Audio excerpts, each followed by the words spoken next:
नमस्कार दोस्तों, मैं आशीष आप सबका बहुत बहुत स्वागत करता हूं अपने चैनल आशीष पांडे ट्यूटोरियल्स में। मेरे प्यारे दोस्तों, हमने केमिस्ट्री के 2 लेक्चर आपको दे दिए हैं, 2 प्रैक्टिस पेपर आपको दे दिए हैं, जिसमें से पहले प्रैक्टिस पेपर पे अगर हम लोग बात करें तो पहले प्रैक्टिस पेपर में हमने 20 क्वेश्चन कराए थे, दूसरे प्रैक्टिस पेपर में हमने 45 क्वेश्चन तक करा दिए थे। तो अभी तक हमने पूरे 45 क्वेश्चंस कवर कर लिए हैं। 45 क्वेश्चंस कवर कर लिए हैं। आज हम सबको 45 के आगे क्वेश्चंस को लेके चलना है। जितना टाइम जैसे टाइम रहेगा उसी हिसाब से क्वेश्चन बढ़ाएंगे, और नहीं तो आधे घंटे की वीडियो के बाद क्वेश्चन बनाना कम कर देंगे या थोड़ा सा वीडियो लंबा कर देंगे। ठीक है भैया, चलिए। तो आप लोग लिंक को जल्दी से शेयर कर दीजिए ताकि और लोग जुड़ जाएं, तो आपको देखने में मजा आए और आपका कंपटीशन भी बरकरार रहे। ठीक है, चलिए भैया। क्वेश्चन नंबर 46 है, निम्न में से सबसे हल्की गैस कौन है? निम्न में से सबसे हल्की गैस कौन है? आपसे प्रश्न पूछा जा रहा है, सबसे हल्की गैस कौन है? नियान, हीलियम, ऑक्सीजन या नाइट्रोजन? बताइए सबसे हल्की गैस कौन है? तो सबसे हल्की गैस आपकी इसमें से है हीलियम। सबसे हल्की गैस है इसमें से हीलियम। अब आपको बता दूं कि हीलियम की खोज फ्रैकलैंड और लोकेयर ने की थी। मैं थोड़ा सा यहाँ पर लिख देता हूँ, फ्रैकलैंड और लोकेयर। देखिए, ये जो मैं एक्स्ट्रा आपको बता देता हूँ इसे आप याद रखा करिए, कहीं कहीं ये बहुत परीक्षाओं में पूछे जाने वाली चीज़ें हैं, आपको फायदा करेगा। ठीक है, फ्रैकलैंड और लोकेयर और लोकेयर। ठीक है, तो ये फ्रैकलैंड और लोकेयर ने किसकी खोज की थी? हीलियम की खोज की थी। अच्छा, हीलियम का सबसे मुख्य उपयोग क्या है? वायुयान जो होते हैं, जैसे ये जहाज वगैरह होते हैं, इनके टायरों में जो हवा भरी जाती है तो वो हीलियम गैस भरी जाती है। तो कभी कभी पूछा जाता है कि वायुयान के टायरों में कौन सी गैस भरी जाती है, तो उसमें आप बताएंगे क्या? हीलियम। ठीक है, खोज किसने की थी? फ्रैकलैंड और लोकेयर ने की थी। ठीक है भैया, चलिए अगले प्रश्न की तरफ बढ़ते हैं। Question number 47। क्वेश्चन नंबर 47 क्या है जरा देखते हैं। लिखा है, खाद्यान्नों के संरक्षण हेतु निम्न में से किसका प्रयोग किया जाता है? खाद्यान्नों के संरक्षण मतलब जैसे कोई भी खाद्य पदार्थ है उसका संरक्षण मतलब सुरक्षित रखने के लिए, ताकि वो खराब ना हो, उसके लिए कौन सा रसायन प्रयोग किया जाता है आपसे पूछा जा रहा है। तो आप क्या बताएंगे? तो आपको बताना पड़ेगा सोडियम बेंजोएट। क्या बताना पड़ेगा भैया? Sodium benzoate. कभी कभी आपसे परीक्षाओं में, जैसे एनटीपीसी या रेलवे वगैरह की परीक्षा देने जा रहे हैं, तो आपसे प्रश्न पूछ सकता है कि सोडियम बेंजोएट का सूत्र क्या है। तो सोडियम बेंजोएट का जो सूत्र होता है वो होता है Na C7H5O2। ये है सोडियम बेंजोएट का सूत्र, Na C7H5O2, ये सोडियम बेंजोएट का सूत्र है। तो आप दोनों याद रखिएगा कि खाद्यान्नों के संरक्षण के लिए कौन सा रसायन प्रयोग किया जाता है? आप कहेंगे सोडियम बेंजोएट। सोडियम बेंजोएट का सूत्र क्या है? तो आप कहेंगे Na C7H5O2। क्लियर है? चलो मेरी सरकार, अगले क्वेश्चन की तरफ बढ़ते हैं। क्वेश्चन नंबर है 48।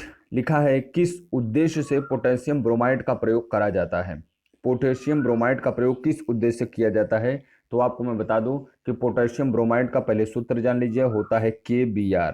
क्या होता है? KBr। ये एक पॉजिटिव चार्ज इस पर होता है, ये नेगेटिव होता है, दोनों आपस में जुड़ जाते हैं तो बनाते हैं पोटेशियम ब्रोमाइड। तो कभी अगर आपसे पोटेशियम ब्रोमाइड का सूत्र पूछे तो आप KBr बता देंगे। ठीक, दूसरी बात, अब प्रयोग किस लिए किया जाता है? तो इसका प्रयोग फोटोग्राफी के लिए किया जाता है। किसके लिए किया जाता है? फोटोग्राफी के लिए किया जाता है। ठीक, चलिए अगला, हास्य गैस क्या है? Nitric oxide, nitrogen pentoxide, nitrogen peroxide या नाइट्रस ऑक्साइड? तो सब लोगों को ये पता होना चाहिए कि जो हास्य गैस होती है, लाफिंग गैस होती है, इसका दो दो नाम होता है। हास्य गैस कहो चाहे आप लाफिंग गैस कहो, परीक्षा में कभी कभी लाफिंग गैस के नाम से पूछ लेता है, लाफिंग गैस ना, लाफिंग गैस के नाम से पूछ लेता है, तो आप दोनों जानते रहिए। तो नाइट्रिक ऑक्साइड नहीं होता, ये नाइट्रस ऑक्साइड होता है। नाइट्रस ऑक्साइड का सूत्र भी आपको बता दूं, N2O। नाइट्रस ऑक्साइड कभी कभी तो क्या कहता है, हास्य गैस है इसमें से, और ये देता है NO, NO2, N2O और NS, ऐसे कुछ करके लिख के दे देता है, तब भी फंस जाएंगे आप। तो दोनों बातें आपको याद रहनी पड़ेगी। देखिए, केमिस्ट्री में ये बात तो आपको हमेशा याद रखनी है, परमाणु, परमाणु क्रमांक, परमाणु भार, उसके सूत्र, ये सब कुछ चीजें जो जरूरी है इसे आप याद रखा करिए। ठीक, अब मैं थोड़ा सा हास्य गैस के आपको बारे में बता, जैसे देखिए जो कभी दंगा फसाद होता है तो वहां पे आंसू गैस छोड़ी जाती है ना। अगर मान लीजिए हास्य गैस छोड़ दें तो क्या होगा, हंसते हंसते मर जाएंगे, निश्चेतना हो जाएगा सबको ना। निश्चेतना क्या होता है अभी बाद में सब बात बताए। तो हास्य गैस जो होता है ये एक रंगहीन होती है, लेकिन इसकी गंध मीठी मीठी गंध वाली ये होती है, और इसे अगर थोड़ा सा सूंघेंगे तो आपके अंदर हिस्टेरिक हिस्टीरिया उत्पन्न हो जाएगा, मतलब थोड़ा सा मतलब उत्तेजना उत्पन्न हो जाएगा और हंसी आने लगेगी आपको। और अगर हंसी आने लगेगी और इसकी मात्रा अगर थोड़ी सी अधिक हो गई, ज्यादा सूंघ लिए, तो ये तुरंत आपको बेहोश कर देगा, निश्चेत कर देता है। ठीक है, तो क्या हमने बताया कि हास्य गैस जो होता है वो नाइट्रस ऑक्साइड है। इसका सूत्र क्या है आपको, N2O। दोनों बातें आपको भैया एकदम याद रखनी है, ठीक। चौथा है 50 नंबर क्वेश्चन है, पृथ्वी की संरचना में रासायनिक लौह तत्व आयरन की कितनी मात्रा होती है। पृथ्वी की संरचना में रासायनिक लौह तत्व आयरन की कितनी मात्रा होती है, तो आप बताइए। इसमें देखिए, इसमें अलग अलग वैज्ञानिक बहुत सारे मत दिए हैं, ठीक है, लेकिन इसके हिसाब से यहाँ इस प्रश्न के हिसाब से लगभग ये 32 से 35% होगा। पृथ्वी की संरचना में रासायनिक लौह तत्व जो है आयरन जो है वो 32 से 35% आपका उपलब्ध है, ठीक। चलिए अगला क्वेश्चन नंबर 51। क्वेश्चन नंबर 51 है, प्याजों के छिलके उतारने पर आंसू आते हैं क्योंकि प्याज निष्कासित करता है। बहुत बढ़िया क्वेश्चन है। प्याज निष्कासित करता है, क्या निकालता है। देखिए दो प्रश्न है इसमें, दो चीजें दी गई हैं, एक दिया गया है सल्फोनिक एसिड, एक दिया गया है सल्फेनिक एसिड। तो सल्फोनिक एसिड नहीं होता, एमिनो एसिड नहीं होता, कार्बोक्सिलिक एसिड नहीं होता, होता क्या है, सल्फेनिक एसिड। याद रखिएगा, प्याजों के छिलके उतारने पर आंसू आने का जो कारण है वो है सल्फेनिक एसिड या सल्फेनिक अम्ल, ठीक। Question number 52। ऐसा मैं आशा करता हूं कि आप सबको साइंस का ये जो मैं प्रैक्टिस सेट करा रहा हूं ये काफी मददगार साबित होगा, और आप सब मुझे कमेंट करके बताया भी करिए कि आप सबको ये चीज़ें कैसी लग रही है, तो और भी सारे क्वेश्चन मैं आपके लिए लेकर आऊं। चलिए क्वेश्चन नंबर 52 में लिखा गया है, डिनेचर्ड विकृतीकृत एल्कोहल क्या होता है। विकृतकृत एल्कोहल क्या होता है, अब बताइए क्या होता है भाई। तो इसमें एथेनॉल और मेथेनॉल मिला रहता है, एथेनॉल और मेथेनॉल मिला रहता है। अब एथेनॉल और मेथेनॉल जो मिला होता है, ये सही बात तो बताएं आपको, ये पीने के योग्य नहीं होता, ये पीने के योग्य नहीं होता, लेकिन फिर भी क्या करेंगे, नशा है लोगों का, पी लेते हैं। तो इसमें एथेनॉल और मेथेनॉल जो है भैया वो 90% और 10% के मिश्रण में मिला रहता है, या कभी आपसे अनुपात पूछे तो 9:1 के अनुपात में मिला रहता है एथेनॉल और मेथेनॉल। ये डिनेचर्ड एल्कोहल कहा जाता था, कहा जाता है, जिसे विकृतकृत एल्कोहल भी आप चाहें तो कर सकते हैं, ठीक, हिंदी में। Question number 53। एप्सम का औद्योगिक नाम क्या है। एप्सम, एप्सम का औद्योगिक नाम क्या है, जल्दी बताइए। देखिए विकल्प में दिया गया है magnesium sulphate, ferrous sulphate, lead oxide, peroxide. तो क्या है इसका, तो इसे हम लोग जो कहेंगे वो कहेंगे मैग्नीशियम सल्फेट। अब आपके मन में आ रहा होगा सर मैग्नीशियम सल्फेट का सूत्र क्या होगा, तो बिल्कुल आपको बता दूं, MgSO4।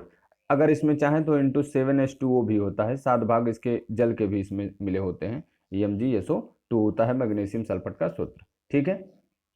अगर इसके हिंदी में जानना चाहें मैग्नीशियम सल्फेट क्या कहते हैं, तो वही जो व्रत व्रत में खाते हैं, सेंधा नमक, सेंधा नमक, इसी का नाम सेंधा नमक के नाम से भी गांव में जाना जाता है, ठीक है।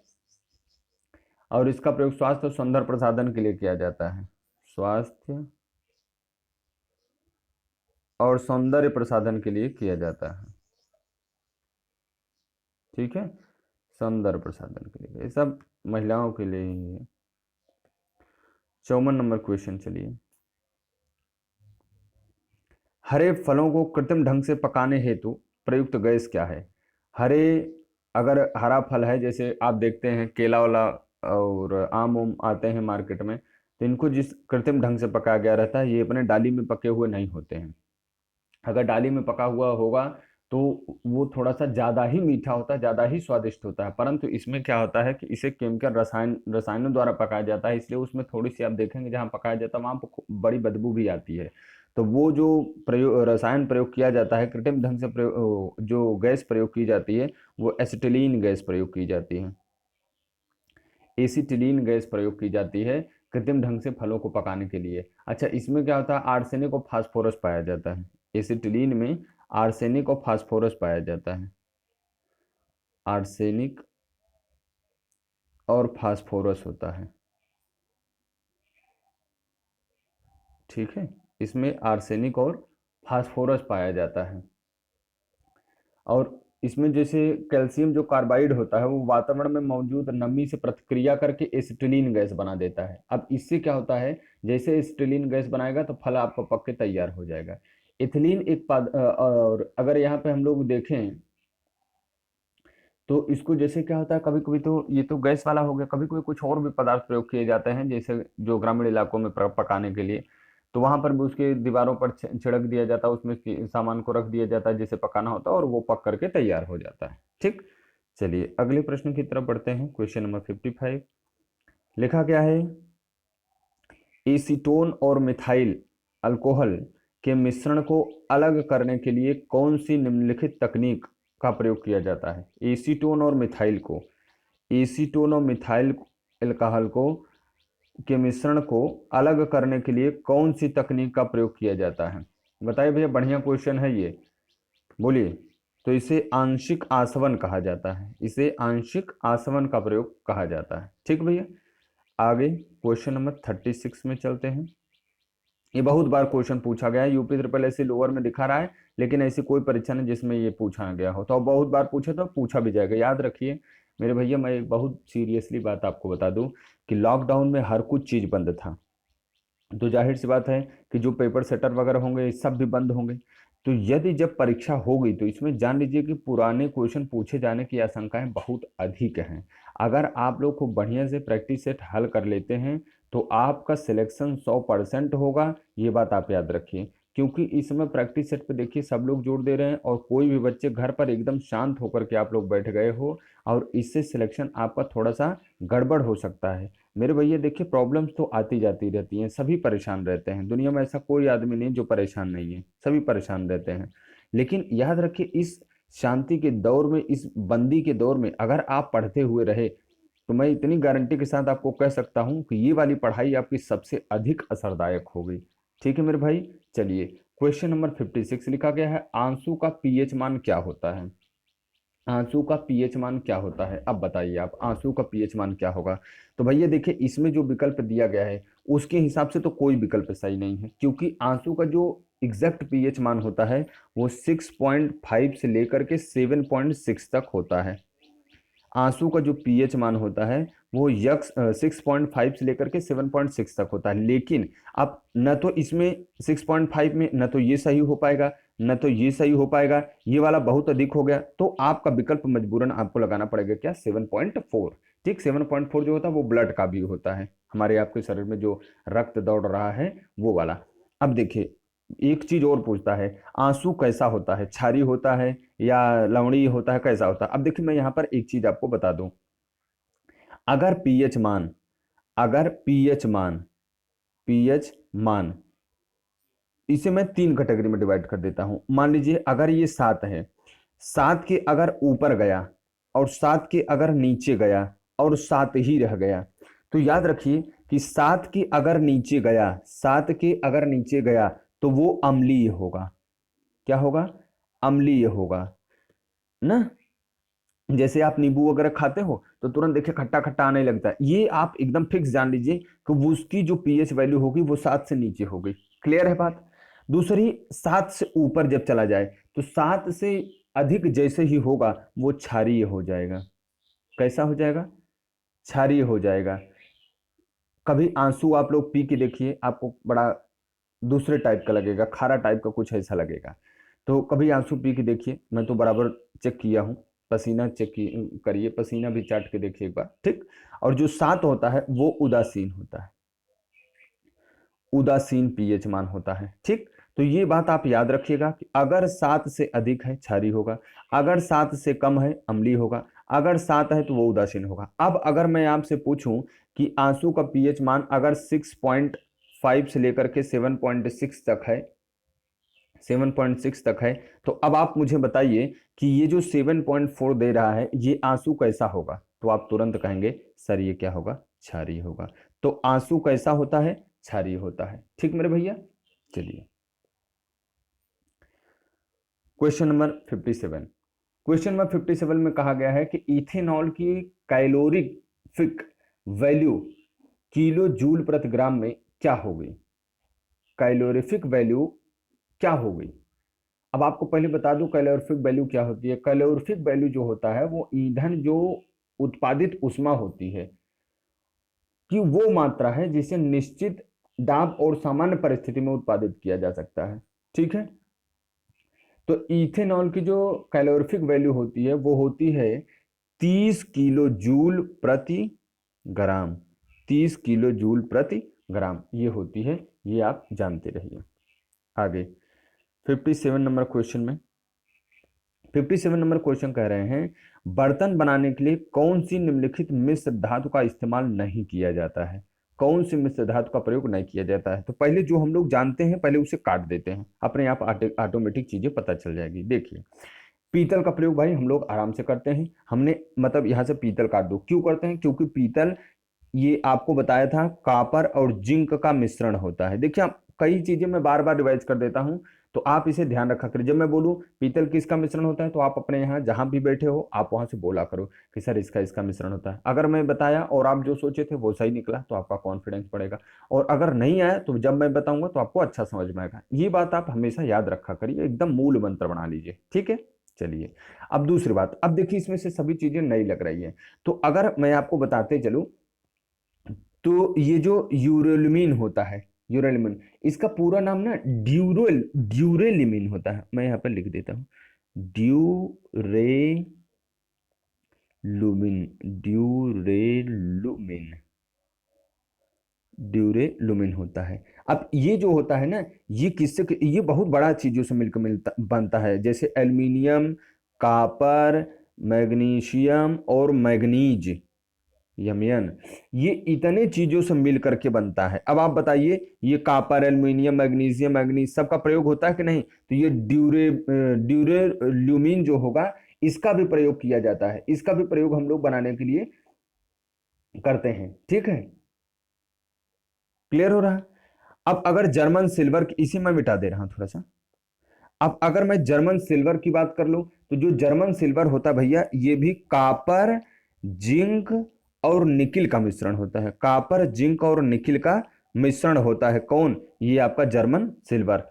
इसका मतलब ये भी प्रयोग किया जा सकता है, ये भी प्रयोग किया जा सकता है, ये भी प्रयोग किया जा सकता है, लेकिन सोदर जो होता है, सोदर ये प्रयोग नहीं किया जाता है। अब आपके मन में बात आ रही होगी सर तो सोदर का प्रयोग किया कहाँ जाता है। बिल्कुल सही, सोदर का प्रयोग जो होता है वो जोड़ों ओड़ों में टाँका लगाने के लिए करते हैं। जोड़ों ओड़ों में क्या करते हैं, टाँका लगाने के लिए इसका प्रयोग किया जाता है सोदर का। ठीक, समझ में आ गया ना चारों विकल्प। आगे बढ़ो, आगे बढ़ो। 59, हाइड्रोजन बम का आविष्कार किसने किया था।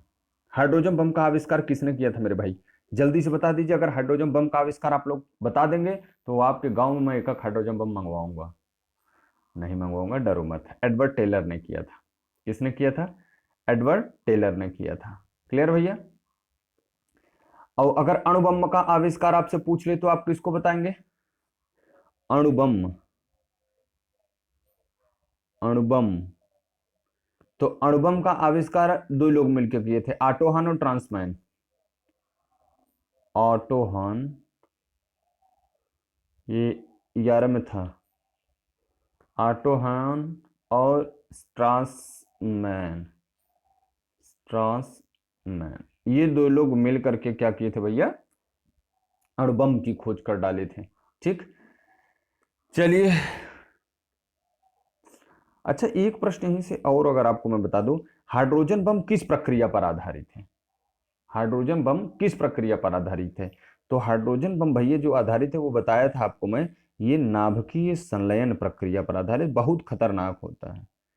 नाभिकीय नाभिकीय संलयन, ये नाभिकीय संलयन प्रक्रिया पर आधारित होता है। ठीक, चलिए आगे बढ़ जाते हैं। कार्नालाइट किस धातु का अयस्क है, जल्दी से बताइए। कार्नालाइट किस धातु का अयस्क है। 60 नंबर क्वेश्चन है, कार्नालाइट किस धातु का अयस्क है। तो बताइए किस धातु का अयस्क है भैया। तो आप कहेंगे कार्नालाइट जो है वो पोटेशियम का अयस्क है। तब आपके मन में एक बात उठ जाएगी कि सर अच्छा पोटेशियम का अगर ये अयस्क है तो आप इसका सूत्र बता दीजिए। तो बिल्कुल आप जान लीजिए KMgCl3 × 6H2O। ये आपका सूत्र है किसका? कार्नालाइट का। कार्नालाइट का सूत्र हो जाएगा ये। ठीक, तो यहाँ पर देखिए Mg धातु है तो इसी का अयस्क निकलेगा ये। चलिए 61 नंबर क्वेश्चन की तरफ बढ़ते हैं हम।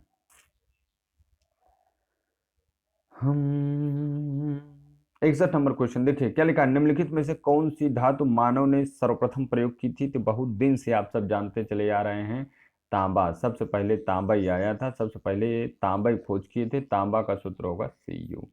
ठीक, तो तांबा ये सबसे पहले तांबा प्रयोग किया गया था। और आप जानते हैं कि मानव जब से उत्पन्न हुआ है तब से एक न एक खोज ही रहा है। अब अगर आपसे कोई पूछे कि Cu का परमाणु क्रमांक बता दीजिए तो आप 29 बता देना। परमाणु भार पूछे तो 63.5 होता है, 64 भी कहीं कहीं लिखा हुआ मिलता है तो आप मान लेना। ठीक, 62 स्टील को जंगरोधी बनाने के लिए इसमें कौन सी धातु मिलाई जाती है? स्टील को जंगरोधी बनाने के लिए कौन सी धातु मिलाई जाती है? स्टील को जंगरोधी बनाएंगे तो आप सीधे सीधे इसे कह लीजिए कि स्टेनलेस बना रहे हैं आप, स्टेनलेस इस्पात बना रहे हैं। स्टेनलेस इस्पात में आप जानते ही हैं कि बहुत बेहतरीन चीज यूज होती है क्रोमियम। तो बस तुरंत लगा दीजिए झम से इसे क्रोमियम।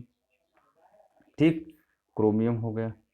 चलिए इसका प्रयोग जानते हैं, ब्लेड ब्लेड बनाने में बहुत तेज किया जाता है, वही विल्किंसन की धारा 365 वाली। ठीक, चाहे जो ब्लेड हो वैसा मत सोचना 365 ही। दूध की घनता मापने के लिए कौन सा उपकरण प्रयुक्त किया जाता है? 63 में दूध की घनता मापने के लिए कौन सा, इसमें देखिए जितने विकल्प दिए सभी पूछे गए हैं, बहुत पूछा गया है। तो इसमें दूध की घनता मापने के लिए तो लैक्टोमीटर प्रयोग किया जाता है। हाइड्रोमीटर किसका मापने के लिए किया जाता है? हाँ बताऊं? द्रवों की अपेक्षित घनत्व मापने वाला यंत्र है भैया, द्रवों का घनत्व। द्रवों का घनत्व, तो घनत्व वाली बात आएगी तो हाइड्रोमीटर लगाना। अब एक आता है बैरोमीटर, तो बैरोमीटर किसके लिए प्रयोग किया जाएगा? तो ये वायुमंडलीय दाब, वायुमंडलीय दाब। ठीक, वायुमंडलीय दाब को मापने के लिए किया जाता है। अब आगे आ जाइए थोड़ा सा, अगला प्रश्न क्या है बताइए मुझे। अगला हाइग्रोमीटर, इसको तो आपको बहुत बार बता चुका हूं, शायद पिछले किसी प्रैक्टिस सेट में भी बताया था।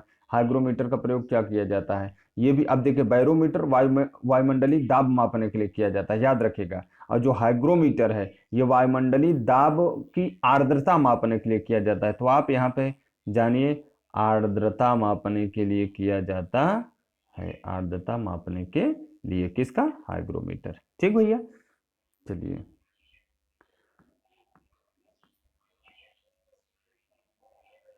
एस्पिरिन। एस्पिरिन क्या है? एस्पिरिन बता दीजिए हमको क्या है। तो एस्पिरिन जो होता है वो एसिटिल सैलिसिलिक एसिड होता है, एसिटिक सैलिसिलिक एसिड होता है। यह एक दवाई है भैया। और कहाँ इस्तेमाल होगी? दर्द में। अब ये मत कहना कि दिल का दर्द हो तो सर, तो भैया नहीं, इसकी कोई इलाज नहीं, दिल का दर्द का कोई इलाज नहीं है। बुखार का, सूजन में ना, ठीक, दर्द में, बुखार में, सूजन में इसका प्रयोग किया जाता है। ठीक है, अच्छा इसका अगर मान लीजिए एक और बड़ी बात इसकी है, ये अगर आप मान लीजिए एस्पिरिन का प्रयोग कम मात्रा में, अब ये मत कहिए कि दबा के लगे लेने, नशा करवा रहे हैं, मजा आ रहा है, ऐसा कुछ ना करिएगा। अगर कम मात्रा में इसका लंबे समय तक अगर आप रेगुलर ले रहे हैं, धीरे धीरे ले रहे हैं, तो जैसे जिसको हार्ट अटैक वगैरह होता है या खून का थक्का उक्का, कोलेस्ट्रॉल वगैरह जमा हो जाता है, या ऐसे बड़े बड़े जो खतरे होते हैं, ये जान लीजिए खत्म तो नहीं हो सकता, ये खतरा खत्म तो नहीं हो सकता, लेकिन ये जरूर है कि कम किया जा सकता है। खतरा खत्म तो नहीं हो सकता लेकिन कम किया जा सकता है। ठीक, लेकिन इसकी मात्रा कम होनी चाहिए। और पहली बात तो डॉक्टर की सलाह से लीजिए, अब ये नहीं कि एस्पिरिन कह दिए तो गए आप उठा करके लगे दबाना। ठीक है, 65 लिखा आधुनिक परमाणु सिद्धांत किसने तैयार किया था? तो आधुनिक परमाणु सिद्धांत पहले जानते हैं आप, मेंडलीफ ने किया हुआ था ये वाला। ठीक, लेकिन अब ये मेंडलीफ आधुनिक वाला नहीं है। आधुनिक परमाणु सिद्धांत जो तैयार किया था वो हमारे जॉन डाल्टन ने किया था। किसने किया था? जॉन डाल्टन ने किया था। आधुनिक परमाणु सिद्धांत जो है वो जॉन डाल्टन ने किया था। ठीक है, अब इसमें बहुत सारी चीजें हैं आप लोगों को बताने के लिए, जैसे जो द्रव्य है वो बहुत छोटे छोटे कणों से बना होता है, और इसी छोटे छोटे कणों को हम लोग परमाणु कहते हैं। अब परमाणु मिलते हैं, अणु बनते हैं, ऐसे बहुत सारी बातें हैं, बताएंगे आपको, धीरे धीरे सीख रहे हैं हम लोग। सीसा पेंसिल में प्रयोग होता है, तो भैया पेंसिल में वो काला काला जो प्रयोग होता है वो क्या प्रयोग होता है? ग्रेफाइट प्रयोग होता है, आप जानते ही हैं। और ग्रेफाइट इसमें कहीं विकल्प में दिया नहीं गया, तो आप मुझे बताओ ग्रेफाइट जो है वो अपर रूप है। मैंने 3 अपर रूप बताए थे कार्बन के 3 अपर रूप बताए थे, हीरा, कोयला और ग्रेफाइट। तो इसमें जो हमारा विकल्प में ग्रेफाइट कहीं नहीं दिया है, तो इसका मतलब यहाँ पर जो प्रयोग होगा वो क्या प्रयोग होगा? कार्बन प्रयोग होगा। समझ में आई बात? आगे बढ़ते हैं, question number 67। Washing soda, washing powder, Nirma, दूध सी सफेदी कपड़ों में आए, वही वाला वॉशिंग सोडा। वॉशिंग सोडा क्या है? 67। वॉशिंग सोडा का आप सूत्र हमको बता दीजिए, आप वीर बहादुर कहलाएंगे। Sodium sulphide, sodium bicarbonate, sodium carbonate या सोडियम बाइसल्फेट, क्या होता है बता दीजिए। नहीं बताएंगे तो मैं तो बता ही दूंगा। तो इसका होता है सोडियम कार्बोनेट। अब आपके मन में आ गया होगा सर सूत्र भी बता दीजिए। बिल्कुल, सूत्र पूछा भी जाता है, बहुत बार पूछा भी गया है। तो ये होता है Na2CO3, सोडियम कार्बोनेट, Na2CO3। ठीक है, और वॉशिंग सोडा को आप जानते ही हैं, वॉशिंग मतलब धोना, वाश मतलब धोना, तो इसे को आप धावन सोडा कह दीजिए। तो धावन सोडा के नाम से पूछे, वॉशिंग सोडा के नाम से पूछे, या सोडियम कार्बोनेट के नाम से पूछे, या Na2CO3 के नाम से पूछे, तो आप बता लेंगे आराम से। वॉशिंग सोडा को धावन सोडा कहा जाता है, वॉशिंग सोडा को सोडियम कार्बोनेट कहा जाता है, वॉशिंग सोडा को Na2CO3 कहा जाता है। इतनी बातें आप सबको आ गई होंगी। तो अब बढ़ते हैं हम लोग थोड़ा सा आगे। अच्छा, कपड़ों का कैसे साफ होता है जानते हो कि नहीं? नहीं जानते? बताऊं? जैसे मान लीजिए कोई लवण है जिसका जलीय घोल क्षारीय है, तो इसलिए इसका उपयोग क्या करता है कपड़ा धोने में? कैसे किया जाता है कि ये धावन सोडा जो होता है, इसमें जो कठोरता, जल की जो कठोरता होती है उसको दूर कर देता है और एकदम मस्त हो जाता है। तब ये ज्यादा विलेय हो जाता है। जब विलेय हो जाएगा तो भाई कपड़ा के एकदम कोने कोने में से मैल निकाल देगी। चलिए अगला 68 में लिखा गया कैल्शियम सल्फेट निर्जल इस रूप में जाना जाता है। बोलिए, निर्जल कैल्शियम सल्फेट को किस रूप में जाना जाता है? तो जिप्सम के रूप में जाना जाता है। कैल्शियम सल्फेट जो होता है अगर निर्जल है तो उसे जिप्सम के रूप में हम लोग जानते हैं। ठीक है, अगर इसका हम आपसे सूत्र पूछे तो आप कौन सा सूत्र बताएंगे, बताओगे? CaSO4, यार थोड़ा देखो, बहु बढ़िया नहीं लिख पा रहे, जब मैं बोलता हूं तो आप लिख लिया करो। CaSO4 × 2H2O, यही है हमारा क्या? Calcium sulphate. ठीक है, अब देखिए अगला है, अगला प्रश्न की तरफ हम लोग बढ़ते हैं। 69 क्वेश्चन क्या है? नींबू में एसिड पाया जाता है, तो नींबू में कौन एसिड? देखिए मैं पूरा आपको बताता हूँ, इसमें किसमें किसमें कौन कौन सा एसिड पाया जाता है, बहुत जरूरी है भैया। नींबू में कौन सा एसिड पाया जाता है, और सब पूछा जाता है कि किसमें कौन सा एसिड पाया जाता है, ये बहुत बार पूछा गया प्रश्न है। नींबू में कौन सा एसिड पाया जाता है? तो जितने भी खट्टे जो पदार्थ होते हैं उसमें सिट्रिक एसिड पाया जाता है, साइट्रिक एसिड पाया जाता है। जैसे मान लीजिए आप ये नींबू ले लिए, संतरा ले लिए, या ऐसे कोई भी खट्टा फल जो भी आप ले लिए, इन सब में आपको क्या मिलेगा?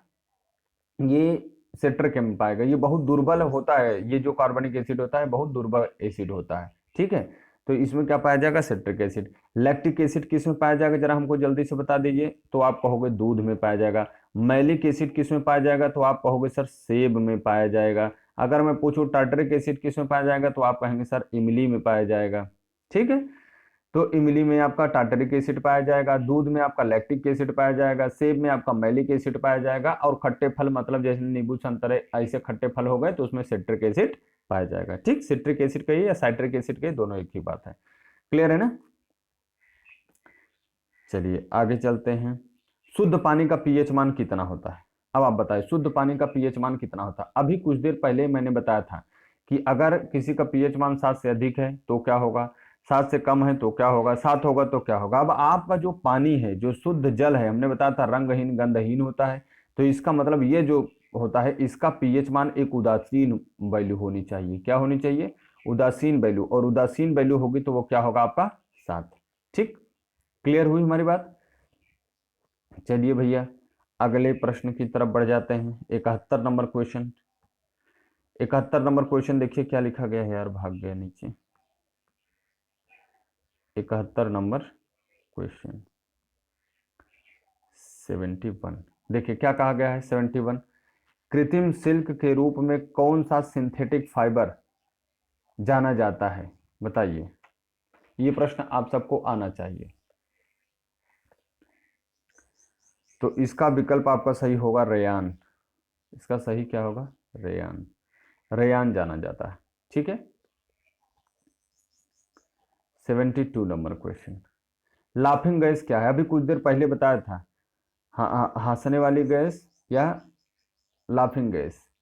तो लाफिंग गैस क्या है, आप लोगों को नाम एकदम पता हो गया, नाइट्रस ऑक्साइड, सूत्र होगा N2O। ठीक, इतनी बातें आप सब जानकार आदमी हो यार एकदम। जैसे कभी किसी का ऑपरेशन ऑपरेशन होने लगा ना, तो क्या करते हैं, ये गैसीय का इंजेक्शन लगा देते हैं, थोड़ा सा मतलब सुंघा देते हैं। ये जब सूंघेंगे तो थोड़ा सा निश्चेतना आ जाती है, इसमें बेहोश हो जाए, काटो पीटो जहां से काटना पीटना हो। अगला 73, डायनामाइट का आविष्कार किसने किया था। अभी आपको कुछ देर पहले बताया था नोबेल पुरस्कार जिसके नाम पे बना है, उन्होंने डायनामाइट का खोज किया था, तो आपका ऑप्शन सही होगा अल्फ्रेड नोबेल। ठीक है, अल्फ्रेड नोबेल। अगला प्रश्न चलिए 74, हीरा तथा ग्रेफाइट में समानता है, बताइए हीरा और ग्रेफाइट में क्या समानता है, ये भी बता चुका हूं आपको। ये दोनों भैया इनके परमाणु भार क्या होते हैं, समान होते हैं। बस क्यों क्यों समान होंगे, क्योंकि ये कार्बन के अपर रूप हैं। आगे चलो, विट्रियल का तेल किसे कहा जाता है, विट्रियल का तेल किसे कहा जाता है, जल्दी से बताइए। पोटेशियम डाइक्रोमेट को, या फास्फोरिक एसिड को, या कैल्शियम हाइड्रोक्साइड को, या सल्फ्यूरिक एसिड को, बोलिए जल्दी से। सल्फ्यूरिक एसिड को कहा जाता है। सल्फ्यूरिक एसिड क्या है, H2SO4, H2SO4 आपका सल्फ्यूरिक एसिड, इसी को विट्रियल का तेल कहते हैं। ठीक, चलिए 76 में आइए। 76 क्या है, पेंसिल की लीड बनाने में क्या व्यवहार किया जाता है। अरे ये तो प्रश्न आपके आंख के सामने दिख रहा है, ग्रेफाइट। ठीक, आगे 76, आज ये क्वेश्चन पूरा करा देता हूँ, केमिस्ट्री का जितना भी क्वेश्चन है उसे पूरा करा देता हूँ। धामन सोडा या धावक सोडा किसका साधारण नाम है। अभी आपको देखिए बताया था, वॉशिंग पाउडर करके नाम बताया था। तो वॉशिंग पाउडर निरमा की बात करें चाहे इसकी बात करें, और उसे ही आप लोग धावन सोडा भी कहते हैं। सूत्र भी बताया था Na2CO3, आपको ये सूत्र भी बताया था। अब आप इतने में तो बता ही दोगे कि Na2CO3 जब मैं बता दिया तो क्या होगा, बोलिए। Sodium carbonate. क्या होगा, सोडियम कार्बोनेट। क्लियर है ना। देखिए वीडियो को आप 2 बार 3 बार 4 बार देखा करिए, सोते जागते कहीं भी रहो आप देख सकते हो, क्योंकि क्वेश्चन भी आपके सामने है, एक्सप्लेनेशन भी आपके सामने है, तो आप देख सकते हो। इससे क्या होगा, जब बार बार आप देखोगे ना तो ये सब चीजें आपके मन में बैठ जाएंगी और ये आप कभी भूलोगे नहीं। ठीक मेरे भैया, चलिए भैया के साथ साथ दीदी लोग भी, जितने भी लोग देख रहे हो सभी को कह रहा हूँ। 78, एल्यूमिनियम के सबसे महत्वपूर्ण अयस्क का नाम बताइए। 78, एल्यूमिनियम के सबसे महत्वपूर्ण अयस्क का नाम बताइए। तो सबसे महत्वपूर्ण अयस्क इसका बॉक्साइट है, बॉक्साइट से ज़्यादा इस पर कोई भी नहीं होता। अच्छा, अगर एल्यूमिनियम के और भी अयस्क के बारे में पूछे तो आप क्रायोलाइट बता सकते हैं, कोरंडम बता सकते हैं, डायस्पोरा बता सकते हैं ना, डायस्पोर भी इसे कहा जाता है। ठीक है, लिख दूं क्या मैं, चलिए आप लोग सुन लीजिए। जैसे और कभी पूछे तो आप इसका बता सकते हैं, डायस्पोर बता सकते हैं, कोरंडम बता सकते हैं, और क्रायोलाइट भी बता सकते हैं। ठीक, चलिए 79 में, खाना पकाने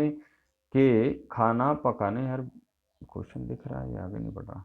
खाना पकाने के गैस में 90% से अधिक रहता है क्या, 90% से अधिक क्या रहता है। तो आपको बता दूं, जो खाना बनाने वाली एलपीजी गैस होती है, एलपीजी, इसको कभी कोई इसका नाम भी पूछ लेता है ना, तो इसका जो इंग्लिश में नाम होता है वो होता है लिक्विड पेट्रोलियम गैस, लिक्विड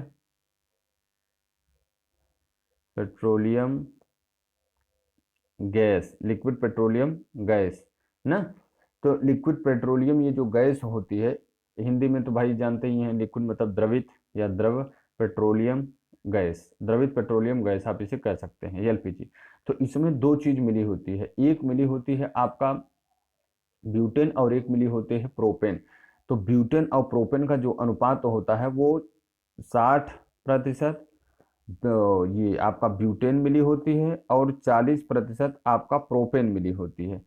इसी रेशियो में ये दोनों चीजें मिली होती है। तो 20 दूना 40, 20 तिया 60, 3:2 के अनुपात में ये आपका ब्यूटेन और ब्यूटेन और प्रोपेन मिली रहती है। 90% कुछ नहीं होता। लेकिन अब यहाँ पर प्रश्न पूछा गया है, तो अब इसमें प्रश्न में पूछा गया है खाना पकाने में 90% से अधिक क्या यूज होता है। तो आप बताओ कि 60% ब्यूटेन यूज होता था ना और 40% प्रोपेन यूज होता था ना, तो इसका मतलब ये ब्यूटेन की मात्रा अधिक होती थी। इसका मतलब हमको विकल्प में लगाना पड़ेगा ए, ब्यूटेन। ठीक है, अब आगे चलते हैं। ऐसे कभी कभी देखिए उल्टा पुल्टा काम कर देता है प्रश्नों में, तो आप सतर्क रहिएगा। लिखा है निम्नलिखित में से कौन एक रेडियोधर्मी तत्व नहीं है। कौन एक रेडियोधर्मी तत्व नहीं, तो आप जानते हैं यूरेनियम, थोरियम, रेडियम ये सब के सब हैं, लेकिन ये कैडमियम जो है ये नहीं है। कैडमियम जो है हमारा ये नहीं है। अच्छा, ये सब जो होते हैं जैसे यूरेनियम, थोरियम, रेडियम हो गए, ये अपने आप से ये वेधिक किरणें उत्सर्जन करते हैं। ये रेडियो एक्टिव ऐसे तत्व होते हैं। आप लोग जानते होंगे कि इस पर रेडियम पर एक खोज मैरी क्यूरी और पियरे क्यूरी ने किया हुआ था, रेडियो एक्टिविटी, रेडियो धर्मिता वाला खोज। ठीक है, अल्फा, ऐसे बीटा और ऐसे गामा, ऐसे किरणें निकलती थी। ठीक, 81 नंबर क्वेश्चन। 81 नंबर क्वेश्चन लिखा गया कमरे के तापक्रम पर कौन सी अधातु तरल अवस्था में ही पाई जाती है। बढ़िया क्वेश्चन है, बहुत बार प्रश्न पूछा गया है, शायद पिछली प्रैक्टिस सेट में बताया भी हूं। तो ये होती है ब्रोमीन। ब्रोमीन कमरे के ताप पर क्या होता है भैया, एकदम मतलब ये पानी जैसा हो जाता है, तरल अवस्था में पाई जाती है। और ये एक अधातु है। ब्रोमीन क्या है, ये एक अधातु है। इसकी खोज 1825 ईस्वी में बायलार्ड ने की थी। 1825 ईस्वी में बायलार्ड ने की थी। बायलार्ड, क्या खतरनाक खतरनाक नाम था, बायलार्ड, मतलब आप जान गए होंगे। 1825 ईस्वी में किसने की थी, बायलार्ड ने की थी। और ये जो होता है मतलब गहरे लाल रंग का, गहरे लाल रंग का ये गाढ़ा द्रव होता है। गाढ़ा द्रव होता है, गहरे लाल रंग का ये गाढ़ा द्रव होता है। ठीक है, चलिए भैया आगे बढ़ते हैं। Question number 82। आप लोग ऊब तो नहीं रहे ना भैया, ऊब तो नहीं रहे मेरे भाई? बताइए जरा, कमेंट करो मुझे कि क्या आप सब ऊब रहे हो, क्या क्या अच्छा नहीं लग रहा प्रैक्टिस सेट? अगर ऊब रहे हो तो बताइए, बंद कर दो।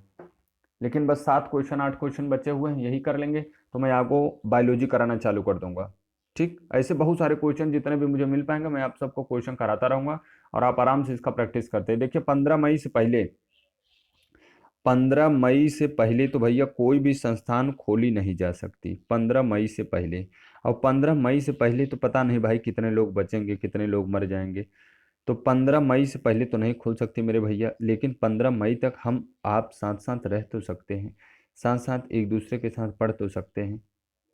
आप हमें टारगेट दो, हम आपको टारगेट दें, हम दोनों टारगेट को पूरा करेंगे तो हम दोनों लोग जरूर सफल हो जाएंगे। ठीक है मेरे भाई, तो हम अपना काम कर रहे हैं। ये ऐसे मानो कि मैं आपको टारगेट दे रहा हूँ, इतने क्वेश्चन आपको तैयार करने हैं। आप तैयार कर लो, आप मुझे कमेंट करो, मैसेज करो। आप मेरा नंबर जानते ही हो, मेरे नंबर पे आप मैसेज कर सकते हो कि सर मेरा ये काम हो गया, इतना मैंने कंप्लीट कर लिया, सर मुझे कुछ आगे करवाइए, तो मैं आपको और भी आगे काम कराता रहूँगा। ठीक है, चलिए 82 नंबर क्वेश्चन में लिखा निम्न में से कौन सा पदार्थ समुद्र जल से निकाली गई है।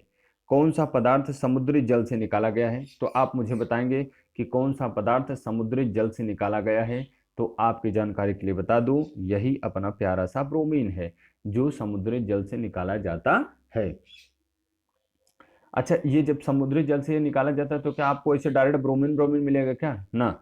ये MgBr2 मैग्नीशियम ब्रोमाइड के रूप में मिलता है, MgBr2 के रूप में मिलता है, समझ रहे हैं ना? जिसमें से ब्रोमीन लवण के रूप में अगर हम मात्रा देखें 0.006% होती है। इससे एक मात्रा अगर निकलेंगे तो इतना ब्रोमीन निकलेगी इसमें से। ठीक, आगे बढ़ते हैं 82। निम्नलिखित में से कौन सा तरल पदार्थ सर्वाधिक ज्वलनशील है? सबसे अधिक ज्वलनशील कौन सा पदार्थ है, आप बताइए मुझे। सबसे अधिक ज्वलनशील कौन सा पदार्थ है? हाँ, कहाँ गाड़ी पे तेल वेल भराने जाते हो तो लिखा रहता है मोबाइल मोबाइल का प्रयोग ना करें, सिगरेट बीड़ी दारू ना पिए, लिखा रहता है, कहाँ लिखा रहता है? आप कहोगे सर मिट्टी के तेल की दुकान पे ना, पेट्रोल पंप। तो पेट्रोल बहुत अधिक क्या होता है, ज्वलनशील ईंधन होता है। अवसादी परतों के नीचे ये पाया जाता है संतृप्त हाइड्रोकार्बन, काला भूरे रंग का यह गाढ़ा द्रव होता है। इसे कच्चा तेल कहते हैं। बाद में इसका जब शुद्धिकरण वगैरह हो जाता है तो हमारे सामने आ जाता है ठंडा ठंडा तेल। 84 लिखा गया है, मोटर वाहन की बैटरी में कौन सा अम्ल प्रयोग किया जाता है? मोटर वाहन की बैटरी में कौन सा अम्ल प्रयोग किया जाता है? तो खुलेआम H2SO4। क्या प्रयोग किया जाएगा? H2SO4। चलिए आगे बढ़ जाएं। 85 सिरके में निम्न में से कौन सा अम्ल पाया? सिरके को ही विनेगर भी कहते हैं, इसे भी याद रखना। कभी कभी विनेगर कह देता है तब हम फंस जाते हैं। अब ये मत सोचिएगा कि विनेगर कह लिए सर हमको तो अंग्रेजी नहीं आती। बाबूजी अंग्रेजी और हिंदी की बात नहीं है, आपको लर्न करना पड़ेगा। जैसे पेन को आप कलम नहीं कहते हो, कलम को आप पेन ही कहते हो, तो मजबूरी ये हमारी और आपकी दोनों की मजबूरी है कि एक दूसरे से कितने भी दूर हों, चाहे अंग्रेजी हिंदी से दूर हो, चाहे हिंदी अंग्रेजी से दूर हो, परंतु आपको ये लर्न तो करना ही पड़ेगा। आप फोन उठाते हो हेलो ही बोलते हो, कुछ और बोलते हो, हिंदी में बोलो, नहीं बोलते। क्यों नहीं बोलते? क्योंकि हमारा आपका संपर्क एक बहुत अच्छा संपर्क है, बहुत अच्छा शांत है, इसलिए उस दोनों को सीख लेना पड़ेगा। ठीक, तो सिरके को विनेगर भी कहा जाता है। अब कहा जा रहा है कि सिरके में कौन सी एसिड पाई जाती है? 85 नंबर, सिरके में कौन सी एसिड पाई जाती है? तो इसमें एसिटिक एसिड पाई जाती है, एसिटिक एसिड पाई जाती है। ठीक, कौन एसिड पाई जाएगी? एसिटिक एसिड पाई जाती है। अगर आपसे कोई इसका सूत्र पूछ ले तो CH3COOH इसका सूत्र होता है, आप ये भी बता दिया करिए। ठीक, अच्छा अगर यार एक बात हमारे मन में आ रही है मेरे भाई, जरा आप बताना कि अच्छा जैसे एसिटिक एसिड पाया जाता है, CH3COOH पाया जाता है, तब तो जैसे हम लोग खाना वाना खाते हैं इसमें सिरका उरका खाते हैं ना, अगर एसिटिक एसिड ले लें तब तो अंदर का पूरा सिस्टम ही जल जाएगा, मर जाएंगे ना। लेकिन जो सिरका होता है उसमें 4 से 8%, 4 से 8% ही एसिटिक एसिड होता है। अगर ये 100% एसिटिक एसिड आपको, 100% छोड़ो, 25-50% एसिटिक एसिड अगर आपको दे दूं तुरंत ही मर जाएंगे, कोई अंदर का पूरा सिस्टम ही खत्म हो जाएगा। लेकिन अगर मान लीजिए कभी जीव बिया गया आपका, जिंदा नहीं रहना चाहते हो, बहुत तकलीफ में जी रहे हो, तो आप लो 2-3 गिलास सिरका पी लो, मर जाओगे। ठीक है, लेकिन ऐसा करना मत यार, आप सब कभी कोई मत करना भाई। 85 86 में कहा गया प्राकृतिक गैस का प्रमुख तत्व क्या है? प्राकृतिक गैस का प्रमुख तत्व क्या है? तो भैया मेथेन। प्राकृतिक गैस का सबसे बड़ा तत्व जो है वो मेथेन है। ठीक, अब आगे बढ़ते हैं। 87 दूध को दही के रूप में खट्टा करना, इसका एक उदाहरण है। अगर दूध को दही के रूप में खट्टा करेंगे क्या होगा? जानते हैं दूध से दही कैसे बनता है? किण्वन के द्वारा। सिरका कैसे बनता है? किण्वन के द्वारा, फर्मेंटेशन हो जाता है, समझ रहे हैं। और जब ये सड़ जाता है मतलब किण्वन हो जाता है, तब ये कैसा हो जाता है? थोड़ा थोड़ा खट्टा हो जाता है। ठीक, और किण्वन के द्वारा ही आप शराब वराब का भी निर्माण करते हैं। दूध खट्टा होगा, दही खट्टी होगी, या दही से दुर्गंध आने लगेगी, ये सब काम किसका? यही किण्वन वाली प्रक्रिया का काम है। ठीक, चलो 88 नंबर क्वेश्चन पे आते हैं मेरे भैया। थोड़ा बड़ा क्वेश्चन है, मैं पहले पढ़ लेता हूँ फिर आपको ऐसे ऐसे करके दिखाऊंगा। समुद्र के पानी में द्रवीभूत मुख्य लवणों की पहचान कीजिए। समुद्र के पानी में मुख्य लवण क्या मौजूद होते हैं ये आप सबको बताना है। ठीक, पहला है सोडियम क्लोराइड, दूसरा है सोडियम सल्फेट, तीसरा है कैल्शियम कार्बोनेट, चौथा है पोटेशियम सल्फेट। अब बताओ मुझे इसमें क्या आपको चीज ऐसी है जो मिलता है? तो आप ये जान लीजिए कि अगर हम लोग इसमें देखें तो भाई सोडियम क्लोराइड भी होता है ना, सोडियम क्लोराइड भी होता है, सोडियम सल्फेट भी होता है, इसमें सब होते हैं। ऐसा विकल्प चूज करो जिसमें सब होते हैं। तो इसमें कौन, एक दो ये सी वाला आपका विकल्प हो जाएगा एकदम सही, इसमें सब पाए जाते हैं, ये वाला बिल्कुल गलत है। ठीक, सी वाला आपका सही होगा। 89 आज की प्रैक्टिस सेट का आखिरी क्वेश्चन मेरे भैया, आप सबके लिए। आप लोगों ने मेरे साथ बहुत टाइम दिया उसके लिए बहुत बहुत धन्यवाद। 89 क्वेश्चन चलिए करते हैं। हवा में निम्नलिखित में से कौन सी गैस प्रधान रूप से पाई जाती है? हवा में सबसे ज्यादा गैस कौन सी पाई जाती है? तो आपको मैं बता दूं कि सबसे अधिक नाइट्रोजन पाई जाती है, ये 78.83% होती है ना। इतने परसेंट ये पाई जाती है नाइट्रोजन आपकी। उसके बाद ऑक्सीजन पाई जाती है। ऑक्सीजन की जो मात्रा है अगर हम आपको बता दें तो ये 20.95% होता है, 20.95% होता है। अगर आर्गन की बात करें तो आर्गन आपका पाया जाएगा 0.93%, समझ रहे हैं। और कार्बन डाइऑक्साइड की अगर बात करें तो इसे भी 0.033% कार्बन डाइऑक्साइड पाई जाती है। इसे सब आप याद रखिएगा ना, बहुत बार परीक्षा में आपसे पूछा जाता है। चलिए, तो आज की प्रैक्टिस सेट मेरे भैया यहीं तक खत्म करते हैं। आप लोग मेरे साथ इतने देर तक बने रहे।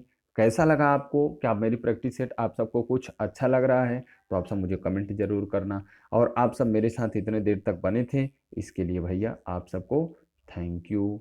ठीक है मेरे भैया, आप सब अपना ध्यान दीजिए, घर पे रहिए, अच्छे से पढ़ाई करिए और बार बार प्रैक्टिस सेट को देखिए जिससे आपका एकदम अच्छे से तैयार हो जाए। ठीक है मेरे भाई, चलिए मिलते हैं अगले सेशन से। आपको जो मैं मिलूंगा वो बायोलॉजी लेके मिलूंगा, बायोलॉजी। ठीक, बायोलॉजी के क्वेश्चन रहेंगे, इसमें भी जो जो क्वेश्चन मुझे मिल पाए करा दूंगा। उसके बाद जब हम लोग करेंगे, कोशिश करूंगा कि तीनों चीजें मिली हुई कर रहे हैं, एनटीपीसी का, रेलवे का, एसएससी का, बैंक का, जो भी क्वेश्चन पेपर मुझे मिलेगा जिसमें तीनों सब्जेक्ट, चारों सब्जेक्ट मिले हुए रहेंगे। जैसे जीएस भी अब धीरे धीरे करा दूंगा तो जीएस भी मिले रहेंगे, तो आप सबको फिर उसमें बहुत अच्छा मजा आएगा, बहुत फायदा भी आपको मिलेगा। ठीक मेरे भाई, चलिए आज के लिए यहीं तक रखते हैं। Thank you, take care, bye bye.